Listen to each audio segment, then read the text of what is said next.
Assalamualaikum warahmatullahi wabarakatuh. Saya Fadila Martamaya dengan NPM 2014-15-1047. Di sini saya akan mempresentasikan tentang studi kasus pendidikan Pancasila dari jurnal yang berjudul Relevansi Pendidikan Pancasila dan Potret Mahasiswa di Perguruan Tinggi yang disusun oleh Francisca Novita Eleanora dan Anang Sari dari Fakultas Hukum Universitas Bayangkara, Jakarta. Pertama kita akan bahas pendahuluan. Pembahasan yang akan dibahas di pendahuluan kali ini sudah saya rangkum pada kata kunci. Kata kuncinya adalah mahasiswa, perguruan tinggi, pendidikan, dan nilai-nilai Pancasila. Selanjutnya apa yang akan kita bahas pada pendahuluan? Di sini kita akan bahas wujud nyata penerapan nilai-nilai Pancasila oleh mahasiswa dalam keterlibatannya di Tridharma perguruan tinggi. Selanjutnya kita akan tentang Pancasila sebagai dasar dan falsafah negara. Bangsa ini sebagai bangsa yang berdaulat dan merdeka memiliki dasar dan falsafah negara, yaitu Pancasila. Pancasila ini memiliki arti penting dalam kehidupan berbangsa dan bernegara untuk mewujudkan masyarakat yang adil dan makmur sesuai dengan kepribadiannya. Untuk mewujudkan hal ini diperlukan yang pertama, pengenalan makna dan nilai-nilai Pancasila dari dini. Di sini, pemahaman akan nilai-nilai Pancasila harus diajarkan dan dihayati sejak dini, yaitu melalui tingkah laku dan tutur kata. Artinya, kita mengimplementasikan tingkah laku dan tutur kata yang baik kepada masyarakat dari semua yang sudah diajarkan, karena hal tersebut berkaitan dengan nilai, norma, dan moral. Lalu yang kedua ada pemahaman tentang nilai-nilai norma Pancasila yang kritis dan mendasar. Hal ini berkaitan dengan pembentukan karakter yang membangun untuk bangsa. Karakter yang dibutuhkan oleh bangsa adalah karakter yang membangun, agar setiap warga masyarakat dapat menghayati dan mengamalkan Pancasila dalam kehidupan sehari-hari. Selanjutnya yang ketiga ada kesadaran untuk menerapkan nilai-nilai Pancasila dalam kehidupan sehari-hari. Di sini artinya nilai-nilai yang kita dapatkan dari sejak kecil sampai dewasa, dari duduk bangku sekolah sampai perkuliahan harus kita terapkan di lingkungan keluarga dan masyarakat melalui perbuatan yang baik. Lalu selanjutnya hubungan Pancasila dengan Tridharma perguruan tinggi. Pancasila sebagai salah satu acuan pembentukan Tridharma perguruan tinggi. Artinya, pembentukan Tridharma perguruan tinggi harus selaras dengan Pancasila. Tidak boleh menyeleweng dari Pancasila itu sendiri. Jadi nilai-nilai yang di dalam sila-sila Pancasila dijadikan salah satu acuan dalam pembentukan Tridharma perguruan tinggi. Selanjutnya ada setiap tindakan untuk mewujudkan Tridharma perguruan tinggi harus sesuai dengan nilai Pancasila, harus selaras dan tidak boleh keluar dari nilai-nilai yang terkandung dalam Pancasila. Selanjutnya kita akan bahas bab metode.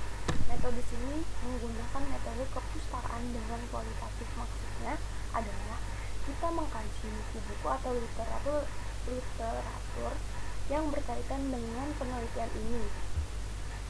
Kita juga dapat mengembangkan mencerna teori dari teori-teori yang sudah ada untuk membangun teori kembali. Dan kita juga menggunakan sumber data sekunder. Maksudnya di sini adalah sumber data yang yaitu buku-buku dan jurnal-jurnal serta peraturan perundang-undangan. Pada metode kualitatif ada untuk menguji keabsahan data itu ada 4. Yang pertama ada kualitas internal. Di sini kualitas ini digunakan saat kita mau menguji hasil desain yang sudah kita capai. Apabila kita sudah menemukan suatu hasil, lalu mau dicek nih, ngeceknya pakai kualitas internal. Lalu ada kualitas eksternal. Ini digunakan untuk menguji hasil dari penelitian yang sudah dapat diterapkan. Maksudnya, apabila kita sudah yakin hasil ini sudah bisa diterapkan, kita bisa mengujinya dengan menggunakan kualitas eksternal. Lalu ada reliabilitas, yang berkaitan dengan adanya konsistensi dari siapa dan juga temuan yang ada. Maksudnya, apabila kita mau menguji hasil dan temuan yang kita temukan apakah konsisten dan stabil atau tidak bisa menggunakan metode uji reliabilitas. Lalu yang keempat ada objektivitas, maksudnya derajat akan kesepakatan dari banyak orang hasil yang sudah didapatkan. Maksudnya di sini adalah apabila kita mau menguji apakah hasil yang sudah kita dapat relevan atau tidak, dapat digunakan metode objektivitas. Nanti kita akan bahas tentang sumber data sekunder yang tadi sempat kita bahas. Yang pertama ada buku referensi. Nah, buku referensi ini contohnya ada dari bukunya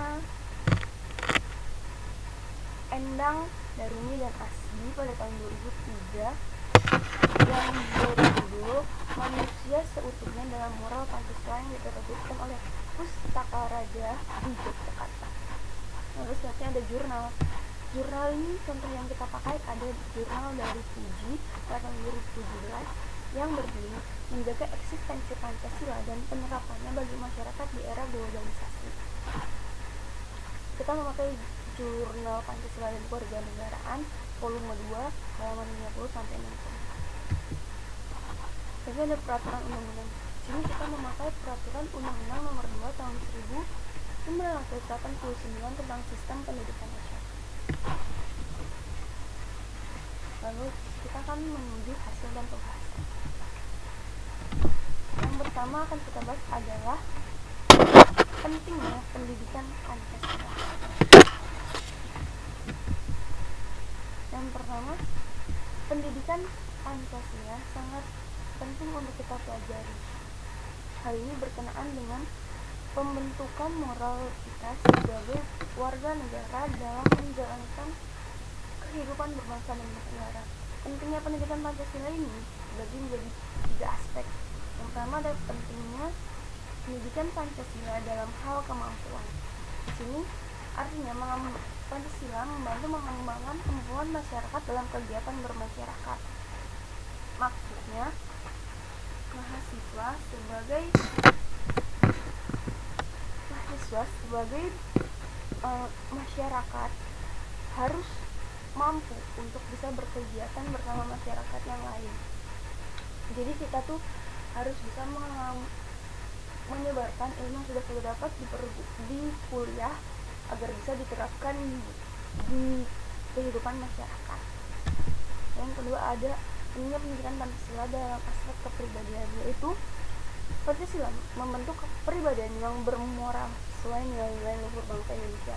Nilai luhur bangsa Indonesia di sini adalah yang cinta tanah air, rela berkorban untuk tanah air, dan juga suka menolong sesama.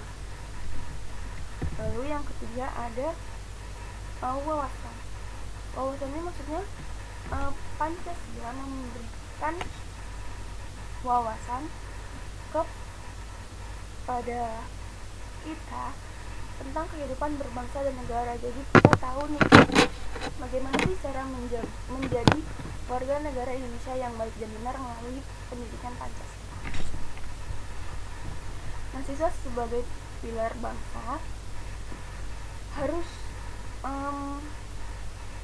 mengikuti 3 teori. Yang pertama ada teori keadilan. Jadi kita itu tidak hanya memberikan keadilan pada diri sendiri, tetapi keadilan di tengah-tengah masyarakat. Lalu yang kedua ada teori kemanfaatan. Jadi maksudnya di sini mahasiswa memberikan manfaat kepada orang banyak dengan tetap memperhatikan keseimbangan antara kepentingan individu dan masyarakat. Jadi di sini kita tidak boleh egois dan hanya memikirkan diri kita sendiri, tapi juga harus memikirkan tentang dampaknya kepada masyarakat. Lalu yang ketiga ada teori kepastian hukum. Maksudnya di sini adalah kita setiap orang tidak dapat bertindak bebas sesuai keinginannya, tetapi harus pada aturan yang dibuat oleh perguruan tinggi, karena kita mahasiswa jadi oleh perguruan tinggi. Jadi agar setiap mahasiswa dapat menjalani kehidupan yang aman, tentram, dan jauh dari ancaman. Selanjutnya yang berbasis Pancasila terhadap mahasiswa harus diikuti dengan rasa tanggung jawab. Lepo Selito memahami makna sila-sila dalam setiap butir Pancasila yang sifatnya membangun dan menjaga rasa keharmonisan dalam masyarakat.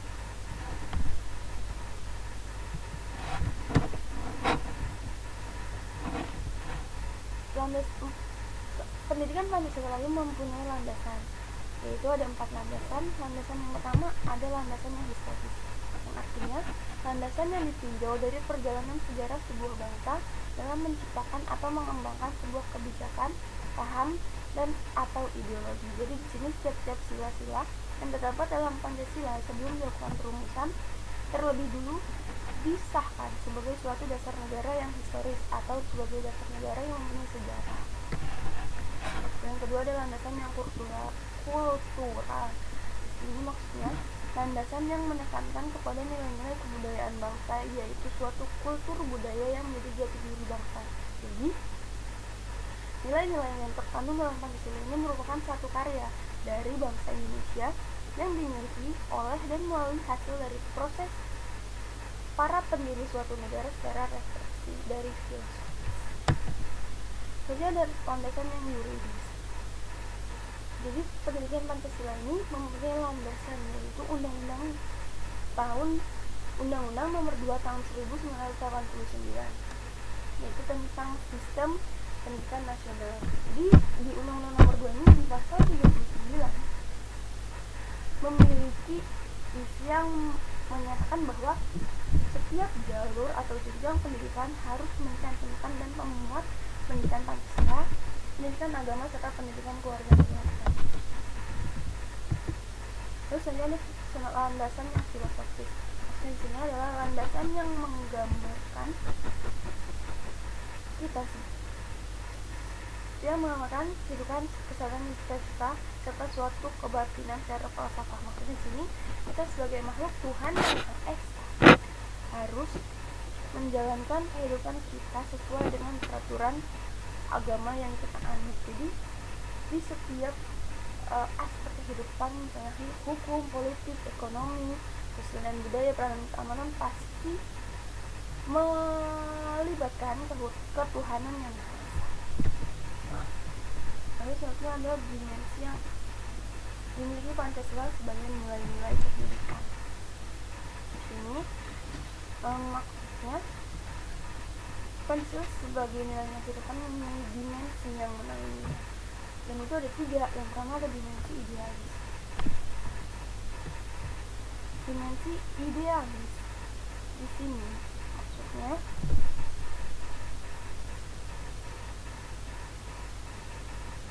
dimensi ini bersumber pada hakikat dan nilai-nilai yang dianggap filosofis, atau dalam realisasinya ini mampu mendorong, mengubah, dan memberikan motivasi kepada setiap penduduknya untuk selalu dapat meraih apa yang diciptakan dalam masa depannya atau kehidupannya.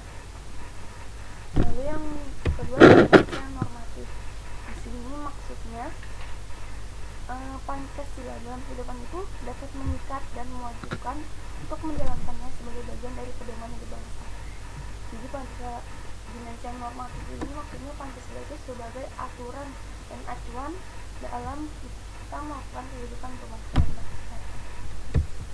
Nanti ada dimensi yang realistis. Dimensi yang realistis maksudnya adalah mampu mendapatkan secara nyata dalam kehidupan, tidak hanya mengerti secara teori, namun juga dilaksanakan dan dipraktekkan. Maksudnya di sini, jadi kita tidak hanya memahami apa itu nilai-nilai dari sila-sila Pancasila, tapi juga kita mempraktekannya di kehidupan nyata. Lalu selanjutnya kita akan bahas tentang penerapan Pancasila dalam kehidupan mahasiswa. Yang pertama ada sila ketuhanan yang Maha Esa. Jadi di sini setiap mahasiswa dapat beribadah sesuai dengan ajaran agamanya dan mata kuliah yang ada di setiap fakultas tidak mengganggu atau beribadah. Jadi kita bebas untuk melakukan ibadah tanpa harus mengganggu jadwal kuliah kita. Dan yang kedua ada sila kemanusiaan yang adil dan beradab. Di sini mahasiswa berperan aktif dalam kegiatan kemanusiaan Jadi di sini tuh kita tidak hanya menemukan simpati tapi empati. Maksudnya kita tidak hanya merasa kasihan tapi juga ikut membantu apabila ada orang lain yang kesusahan. Dan yang ketiga ada sila persatuan Indonesia. Maksudnya kita harus membentuk jaringan antar mahasiswa atau antar organisasi mahasiswa lain, misalnya antar organisasi keagamaan. Jadi kita harus membentuk suatu kesatuan yang merangkul semua mahasiswa tanpa terkecuali. Yang keempat ada sila kerakyatan yang dipimpin oleh kebijaksanaan dalam permusyawaratan perwakilan. Maksudnya di sini kita sebagai mahasiswa apabila ingin menentukan suatu keputusan harus melalui musyawarah mufakat. Contohnya ketika ingin memutuskan ketua BEM, ketua kelas atau ketua senat. Yang kelima ada keadilan sosial bagi seluruh rakyat Indonesia. Maksudnya di sini adalah setiap mahasiswa wajib untuk mematuhi aturan yang ada di perguruan tinggi dan tidak boleh dilanggar dan tidak boleh membeda-bedakan. Ada peraturan misalnya dia anak dosen terus tidak usah mengikuti peraturan, nah itu tidak boleh seperti itu. Terus sekarang kita akan bahas tentang isi Tridharma dari isi Tridharma perguruan tinggi. Tridharma perguruan tinggi mencakup 3 bidang. Yang pertama bidang pendidikan dan pengajaran. Maksudnya di sini adalah mahasiswa dapat membagi ilmu yang didapatkannya di bangku kuliah kepada masyarakat umum. Contohnya apabila kita belajar hukum, kita belajar tentang hak asasi manusia, kita bisa tuh memberikan pemahaman kepada masyarakat bahwa hak tersebut sudah diciptakan sejak kita dilahirkan dan itu merupakan pemberian dari Tuhan yang Maha Esa. Apabila ada yang melanggar hak tersebut dapat diberikan sanksi sesuai ketentuan hukum yang berlaku. Lalu yang kedua ada bidang penelitian.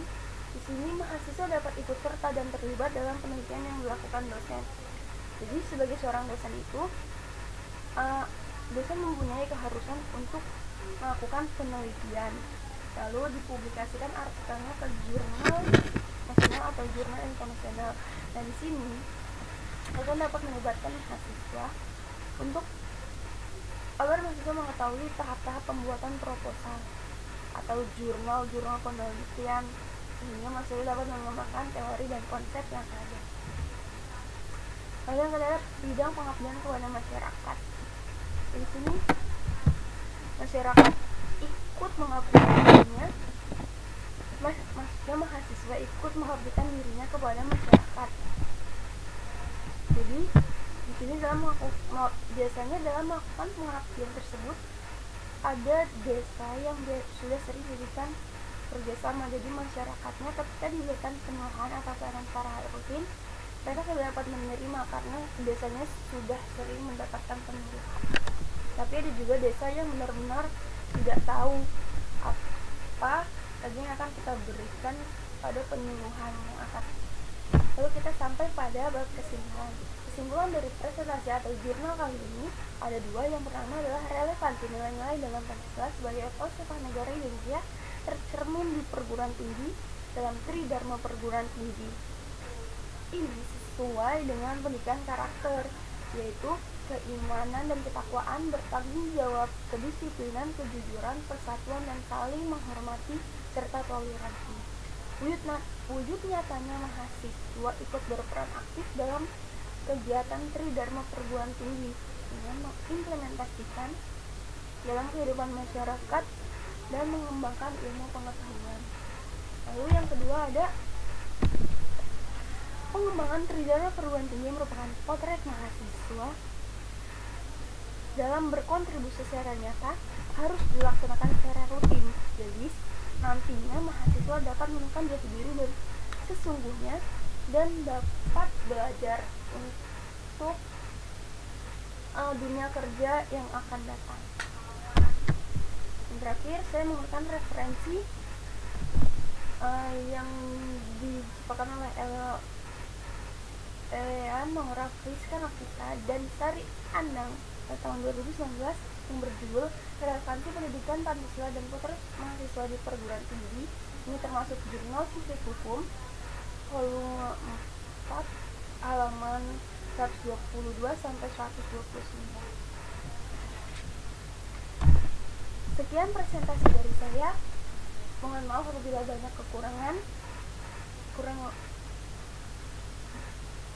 Sekian presentasi dari saya. Mohon maaf apabila banyak kekurangan. Wassalamualaikum warahmatullahi wabarakatuh.